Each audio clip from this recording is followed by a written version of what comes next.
সকল বন্ধুদেরকে জানাচ্ছি অনেক অনেক শুভেচ্ছা এবং স্বাগত আমাদের আজকের অনুষ্ঠানে। দর্শক বন্ধুরা, আমাদের সব সময় স্পেশালি উৎসব, যাদের ভীষণ উৎসব আশা করি সবারই ভালো লাগে, কম বেশি সবাই উৎসবে নিজেদের একটু ব্যস্ত করতে, ইনভলভ করতে চান।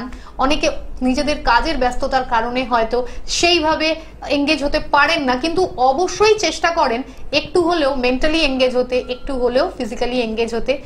তার মধ্যেই অন্যতম গুরুত্বপূর্ণ উৎসব যা যা আমাদের 12 মাসের বিভিন্ন পুজো উৎসবগুলো আছে, তার সাথে আরো একটি গুরুত্বপূর্ণ উৎসব রূপে আমরা জানি সরস্বতী পুজো, মা বাগ দেবীর আরাধনা করার দিন। এই দিনটির গুরুত্ব নিয়ে আমার আশা করি বলার বিশেষ কিছু নেই, কারণ কম বেশি আমরা প্রত্যেকে জানি বুদ্ধি, বিদ্যা, বিচক্ষণতা, বাক শক্তি, কর্মশক্তি সমস্ত কিছুর যে সেন্টারে যিনি রয়েছেন, যেখানে দাঁড়িয়ে শিক্ষা থেকে আমরা বেসিক্যালি বলি না যে আমাদের এডুকেশনের জন্যই মা বাগদেবীর আমরা শরণাপন্ন হচ্ছি, অ্যাকচুয়ালি কিন্তু আমার মতে সেটা নয়। আপনার বুদ্ধি থেকে কিন্তু সমস্ত কিছু শুরু হচ্ছে। তাহলে সেই জায়গা থেকে শুরু করে এই যে মা বাগদেবীর পুজো, দেবী সরস্বতীর পুজো, এই দিনটিতে সকল পড়ুয়া শিক্ষার্থী থেকে আমরা আমাদের প্রত্যেকের ক্ষেত্রে এই দিনটির একটা বিশাল গুরুত্ব আছে। 365 দিনই আছে, তবে স্পেসিফিক একটু সঙ্গে থাকবেন। স্পেসিফিক দিনগুলোতে আমাদের বিশেষ কিছু কাজ করার সুযোগ থাকে। সেই সুযোগগুলো কিভাবে আমরা কাজে লাগাবো সেই বিষয় সম্বন্ধে জানবো। তার আগে স্বাগত জানাবো আমাদের অতিথি, যিনি সঙ্গে আছেন আন্তর্জাতিক খ্যাতিসম্পন্ন জ্যোতিষ ব্যক্তিত্ব, স্বনামধন্য বাস্তুবিদ, সংখ্যাতত্ত্ববিদ এবং বিশিষ্ট হস্তরেখাবিদ শ্রী ভৃগু অনাদি। তাকে স্বাগত জানিয়ে আজকের অনুষ্ঠান আমরা এগোচ্ছি। আপনাকে স্বাগত জানাচ্ছি দাদা। নমস্কার। উপস্থিত সকলকে আমার আন্তরিক প্রীতি, শুভেচ্ছা, ভালোবাসা, বড়দের শ্রদ্ধা ও নমস্কার জানিয়ে প্রত্যেক দিনের মতন আজকেও অনুষ্ঠান করবো। এবার আপনাদের ফোন নেবো, এক দাদা লাইনে আছে, তবু বলি আজকে উপস্থাপনা যেহেতু সরস্বতীর পেছনে ওর ব্যাকগ্রাউন্ডে সরস্বতী দেওয়া হয়েছে, ও একটু আপ্লুত হয়ে গেছে, ওকেই মায়ের সরস্বতীর মতন লাগছে, জানি না। তা যাই হোক, সেখানে উপস্থাপনাটা বড় স্প্যানের হয়ে গেছে। এক দাদা ভাই কে আছে বলুন। নমস্কার। নমস্কার। হ্যাঁ বলুন। হ্যাঁ নমস্কার। আমি একটু হাওড়া থেকে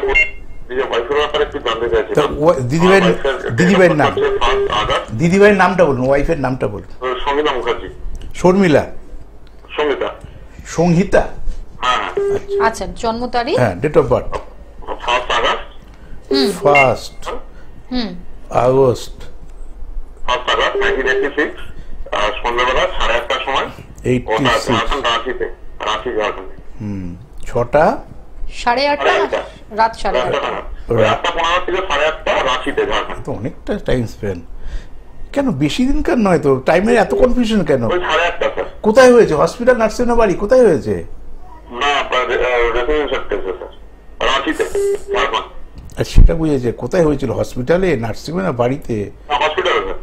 তাহলে তো এতটা থাকার কথা না। তো হসপিটালে একটা টাইম দেবেই আপনাকে, দেবে না টাইমটা? হ্যাঁ স্যার। তো টাইমটার মধ্যে এত বেশি ডিফারেন্স কেন? 8:15, 8:30 কেন বলি? এগুলোর মধ্যে না অনেক বাচ্চা দাদা জন্মে যায়, এটাই বলার জন্য, আর কিছুই না। 15 মিনিট মানে কয়েক লক্ষ বাচ্চা জন্ম হয়ে যাবে, প্রচুর ডিফারেন্স। এমনকি দেখেন না, কয়েক সেকেন্ডের মায়ের সন্তানের গ্যাপ কত হয়ে যায়। কেউ আর্টস পড়ছে, কেউ সায়েন্স পড়ছে, কেউ কমার্স পড়ছে, রাত্রি। হ্যাঁ হ্যাঁ, বুঝতে পেরেছি। তাহলে এই বাইরের সঙ্গে তো আরও বেসিক ডিফারেন্স থাকবে আমাদের ওয়েস্ট বেঙ্গলে, এগুলোকে বুঝতে হবে। যাই হোক, আপনিও বলছেন, আমি ভার্বালি বলবো। শুক্রবার ছিল জন্মবার? শুক্রবার স্যার। হ্যাঁ হ্যাঁ হ্যাঁ।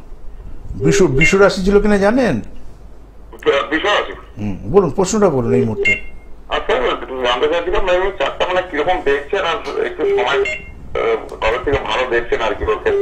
স্পেসিফিক কোশ্চেন করলে আপনার জীবনে সুবিধা হবে, তাই না? যে এই মুহূর্তে কোন সমস্যা আছে সেটা কি করে ওভারকাম করবেন। ভার্বালি জানতে গেলে ভার্বালি শুনতে হবে, মানে একটা মানুষের জীবনে প্রচুর কিছু রয়েছে, সেটার জন্য পার্টিকুলার কিছু প্রশ্ন থাকলে সেটা বলুন। এই মুহূর্তে কি জানতে চাইছেন? হেলথ ইস্যুসটা, হেলথ কন্ডিশনটা কিরকম যাবে, আর মানে বিশেষ করে ওভারঅল সময়টা কিরকম থাকবে আর কি। কোন ছকে কোন গ্রহটা ভালো খারাপ ছিল জানেন? সে বলে দিয়ে আগে, তাহলে বুঝতে পারবেন। সব থেকে নেগেটিভ গ্রহ হচ্ছে বুধ আর শনি, এই দুটোই দিদিভাইয়ের সব থেকে বেশি খারাপ। সব থেকে পজিটিভ বুধ মার্কারি, কর্কট হচ্ছে মার্কারি, বুধ রয়েছে, রবি বুধ এক জায়গায়, বুধায়িত্ব যোগ, কিন্তু ওটা নিচু খারাপ। আর শনি সব থেকে খারাপ মঙ্গলের স্থানে।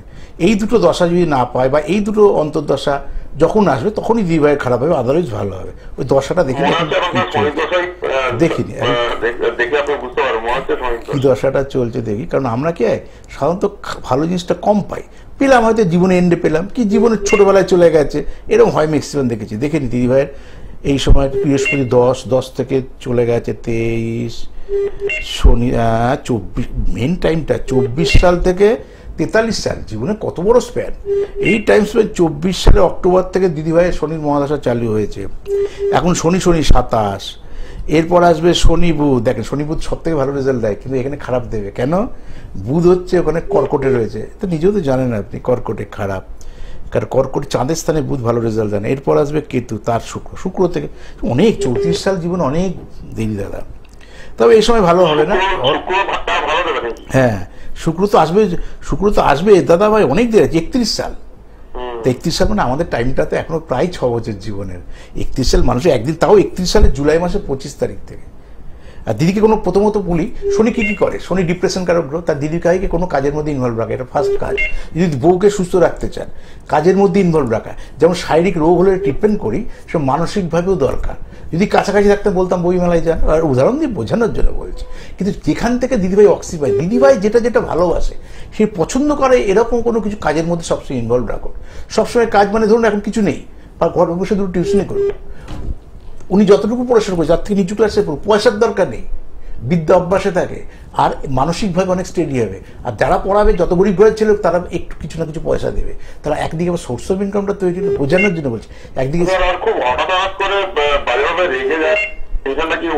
আরে আপনাকে তো সমস্তটা বোঝাবার চেষ্টা করি, আপনার বড় জ্যোতিষীকে দেখিয়ে রিমেডি করবেন। আপনাকে তো ওটাই কাউন্সিলিং করতে, একটা হচ্ছে প্রতিকার, একটা প্রতিবিধান। প্রতিবিধানের সাজেশনটা দিচ্ছে না, যেটা দূর থেকে করা যাবে। ঠিক আছে, ভবিষ্যতে দেখাবে তখন আলোচনা।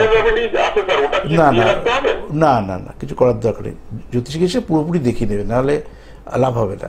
এরা পরবর্তীকালে কি হবে, ডিপ্রেশন, কোনো সাইকিয়াট্রিস্ট সাইকোলজিস্টকে দেখাতে হবে পরবর্তীকালে।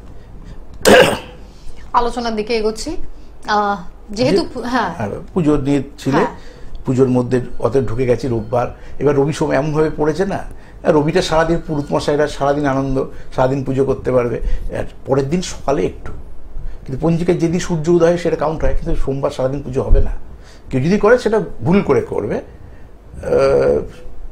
ঠাকুরমশাই না পেয়ে কেউ করতে পারে, আর ঠাকুরমশাই রোজগারের জন্য করবে, তাদের দিয়ে লাভ নেই। কিন্তু মূলত রোববারই কিন্তু পুজোটা, আর সোমবারের সকাল একটুখানি পাবো আমরা। যাই হোক, প্রথমত কয়েকটা ফোন নিয়ে নি, জেনে। নমস্কার।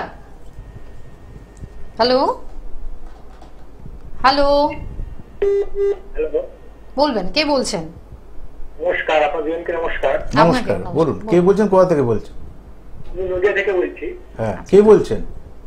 আমার নাম প্রীতম বিশ্বাস। কার জন্য জানবেন?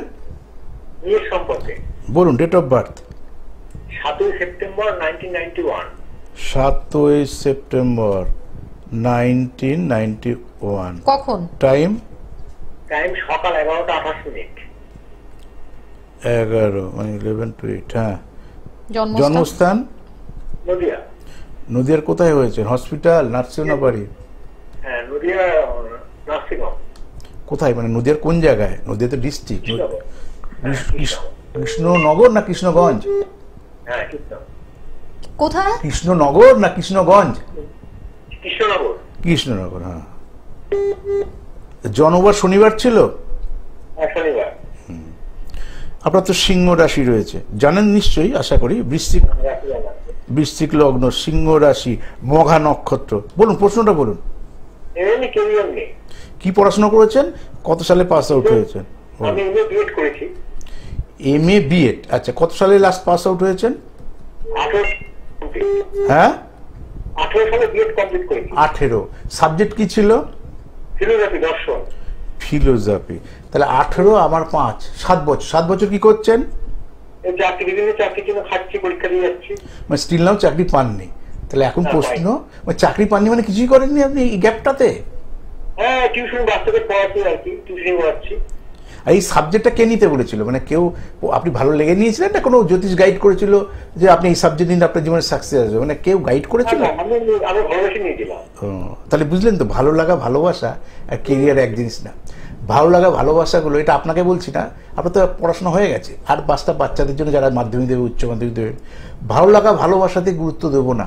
কারণ ভালো লাগা ভালোবাসাগুলো আত্মকারক গ্রহের উপর নির্ভরশীল, যেগুলো পরিবর্তনশীল। যেমন অনেক মেয়েকে ছোটোবেলায় কারো ভালো লাগতো, এই পুজোতেও অনেকের ভালো লাগবে, আমাদেরও ছেলেবেলা কেটেছে। সব ভালো লাগাগুলো বাসার দিকে কিন্তু পৌঁছয় না। ঠিক আত্মকারক হচ্ছে আমাদের চাওয়া পাওয়া, আর কর্মকারক গ্রহিতে চাকরি, পঞ্চম হলে উচ্চশিক্ষা, চতুর্থ থেকে এই প্রাথমিক শিক্ষার রেজাল্ট। তাহলে আমাদের চাওয়া পাওয়ার উপর কিন্তু কর্মজীবন হবে না, আমাদের চাওয়া পাওয়ার উপর কিন্তু হায়ার স্টাডি হবে না।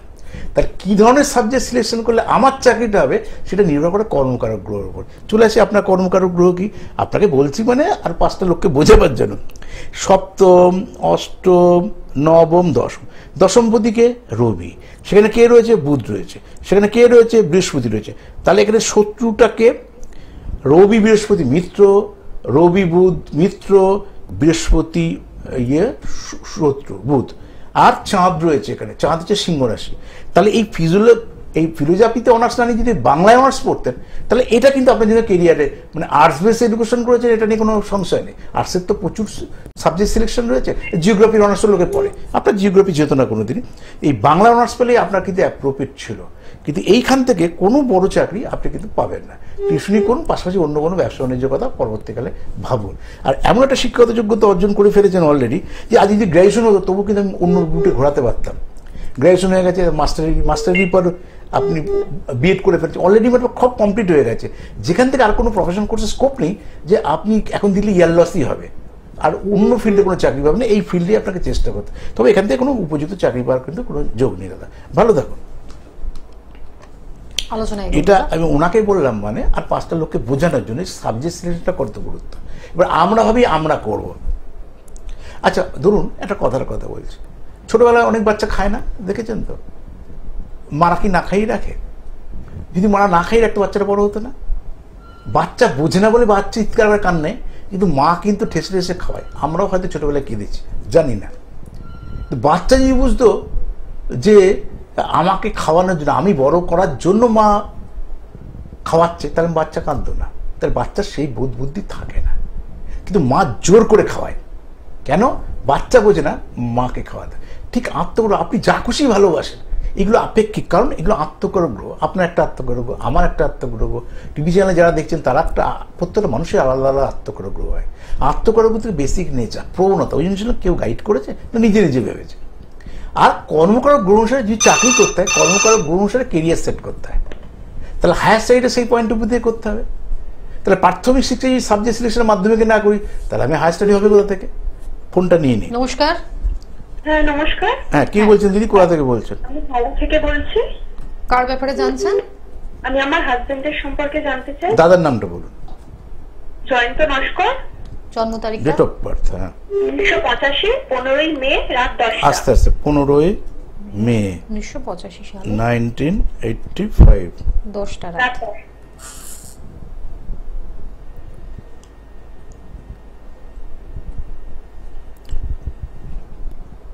রাত 10টা কত? 10টা। রাত 10টায়। জন্মস্থান কোথায়? হাওড়া। কোথায়? নার্সিংহোম, বাড়ি না হসপিটাল? হসপিটালে। ঠিক আছে, একবার চেক করে নি। 15ই মে 1985 22টা, অর্থাৎ রাত 10টা। জন্মবার বুধবার ছিল? দিদি ভাই বুধবার, ওয়েডনেসডে? জোরে উত্তর দেবেন একটু। হ্যাঁ হ্যাঁ হ্যাঁ দিদি ভাই ইয়ের মীন রাশি জানেন কি, করেছেন কোনোদিন দাদার? না আমি ও তাহলে আইডিয়াই নেই আপনার। হ্যাঁ বলুন তাহলে, প্রশ্নটা বলুন। বেসিক আইডিয়া না থাকলে ক্লারিফিকেশন দিলে আপনি। আমি অনেক কাজের সম্পর্কে জানতে চাই। কিসের সম্পর্কে? ওটা 14ই মে হবে। হ্যাঁ আর হবে না আজকে। না, না, আজকে এইরকম আপনার সময় নষ্ট। উনি না ওই কনফিউশন ছিল যখন ওই ইয়েটাতে, তখনই বুঝে গেছি কিছু একটা। আপনারা যখন ফোনে সুযোগ পাচ্ছেন, এই সুযোগটাকে ঠিকভাবে কাজে লাগান। 14 সেদিন ইউটিউব 15 চ্যানেলে হ্যাঁ আমি তো 1 ঘন্টা 5 মিনিট লাইভ করি, 4:15 মেসেজ সব বললো, বলে সময়টা বলতে পারছে না। একজন বললো দাদা আমি কাগজ নিয়ে আসতে যাই। মানে এই যে অ্যাওয়ারনেসের অভাব মানে খুব মুশকিল।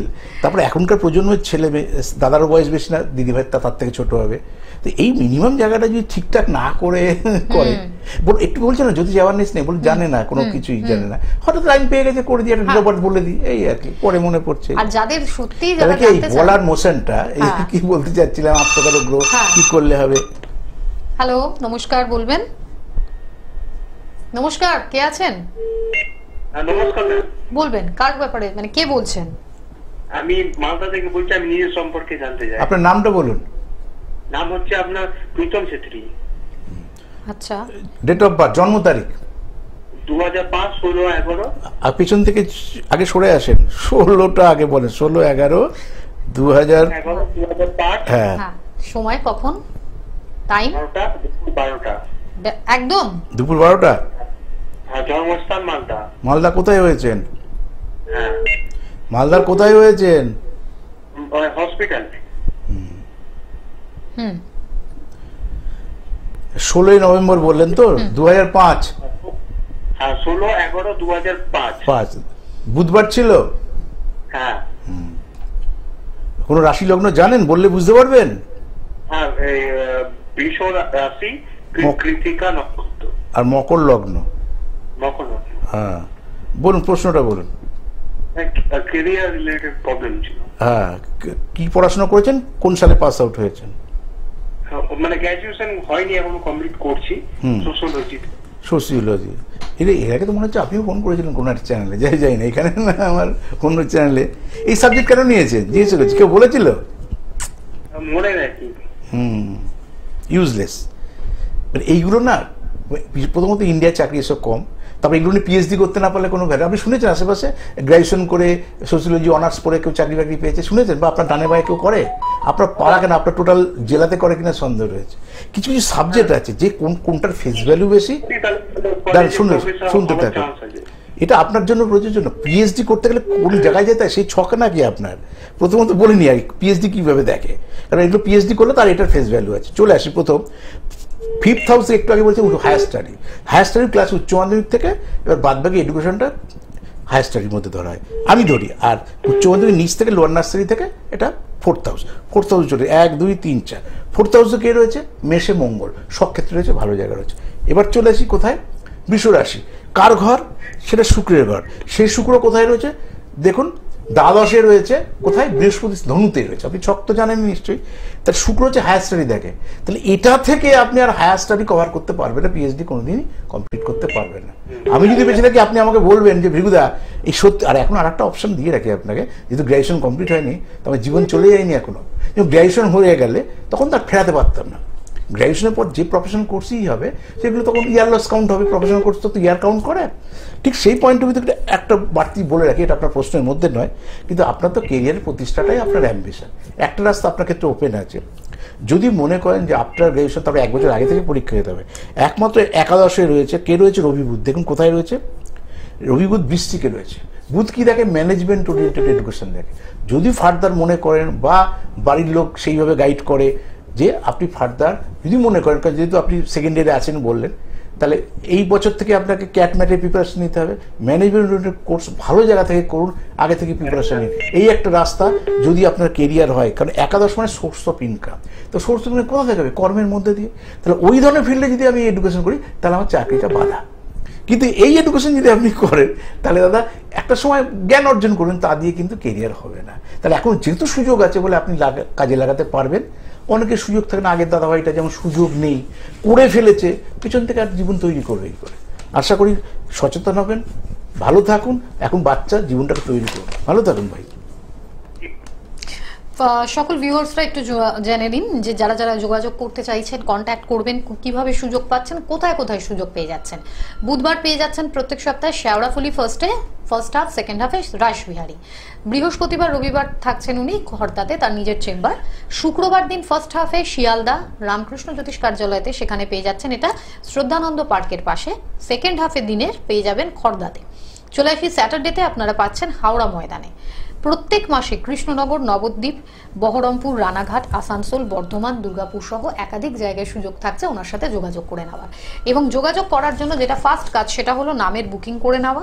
নামের বুকিং এর জন্য আপনাকে 9830143766 নম্বরে কল করে নামের বুকিং করে তারপর চেম্বারে যাওয়া। আর যদি মনে করেন যে যোগাযোগ করবেন অনলাইন, তাহলে এই নম্বরে কল করে সেটা বললে আপনাকে বলে দেওয়া হবে কিভাবে অনলাইন গাইডলাইনটা আপনি পাবেন। নমস্কার। নমস্কার, ব্যারাকপুর থেকে সর্বাণী ঘোষ বলছি। হ্যাঁ, কার ব্যাপারে জানবেন? আমার বিষয়ে জানবো। বলুন। ডেট অফ বার্থ দিদি? 1/11/1996। 1/11? হ্যাঁ। 1996? হ্যাঁ। সময়? হ্যাঁ, রাত 10টা 15। 10টা 15। জন্মস্থান? ব্যারাকপুর। না। কোথায় হয়েছে? নার্সিংহোম? হসপিটাল, নার্সিংহোম না কোথায় হয়েছেন দিদিভাই? ব্যারাকপুরে কোথায় হয়েছিল? হসপিটাল, নার্সিংহোম না কোথায় হয়েছিলেন? হসপিটাল। 1 নভেম্বর 1996। ফ্রাইডে ছিল, শুক্রবার ছিল? হ্যাঁ হ্যাঁ, শুক্রবার। মিথুন রাশি জানেন? রাশি লগ্ন জানা আছে? হ্যাঁ। ঠিক ঠিক। মিথুন রাশি, পুনর্বসু নক্ষত্র, আর লগ্ন চাঁদ, আমার মিথুনই লগ্ন। বলুন দিদিভাই, প্রশ্নটা বলুন। আমার বিবাহ হলে কেমন হবে, কবের মধ্যে হবে? ঠিক।